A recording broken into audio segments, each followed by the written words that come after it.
నమస్తే. శ్రీ పరంజ్యోతి కల్కి అద్భుతాన్ని చూద్దాం. ఇది భువనేశ్వరికి చెందిన జానకి స్వైన్ గారి అద్భుతము. శ్రీ పరంజ్యోతి కల్కి దివ్య కృప ద్వారా నా జీవితంలో జరిగిన ఒక అందమైన అద్భుతాన్ని పంచుకున్నందుకు కృతజ్ఞుడను. నేను గత 5 సంవత్సరాలుగా సత్యలోకములో నిర్వహించబడుతున్న అన్ని హోమాలకు గాఢమైన విశ్వాసము మరియు భక్తితో క్రమం తప్పకుండా హాజరవుతున్నాను. 2024లో సహస్రనామ హోమ సమయంలో నేను నా హృదయంలో ఒక నిర్దిష్ట కోరికతో శ్రీ పరంజ్యోతి భగవతీ భగవానుకు నా ప్రార్థనను సమర్పించాను. నా స్వస్థలమైన భంజానగర్, ఒడిశాలో వివాదాలు లేని ఆదర్శవంతమైన ఆస్తిని కోరుకుంటున్నాను.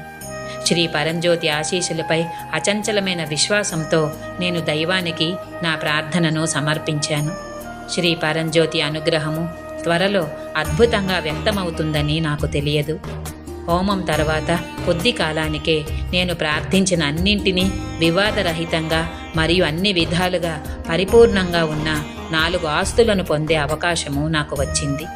మొత్తం ప్రక్రియ సజావుగా సాగింది మరియు అన్ని అడ్డంకులు సులభంగా తొలగించబడ్డాయి. విషయాలు ఎంత అప్రయత్నంగా చోటు చేసుకున్నాయో చూసి నేను ఆశ్చర్యపోయాను. శ్రీ పరంజ్యోతి కల్కి ఈ కార్యక్రమాన్నంతా దివ్య ఖచ్చితత్వంతో నిర్వహించినట్లుగా ఉంది. ఈ అద్భుత అనుభవానికి నేను ఎప్పటికీ కృతజ్ఞుడనై ఉంటాను మరియు శ్రీ పరంజ్యోతి భగవతీ భగవాన్ యొక్క దివ్య కృప ఎల్లప్పుడూ నాతో ఉంటుందని, నన్ను నడిపిస్తూ మరియు రక్షిస్తూ ఉంటుందని నేను గట్టిగా నమ్ముతున్నాను. శ్రీ పరంజ్యోతి కల్కి ఈ అమూల్యమైన ఆశీర్వాదం కోసము మరియు మా జీవితంలో ఎప్పటికీ ప్రేమ, మద్దతు మరియు మార్గదర్శకత్వం కోసము ధన్యవాదాలు.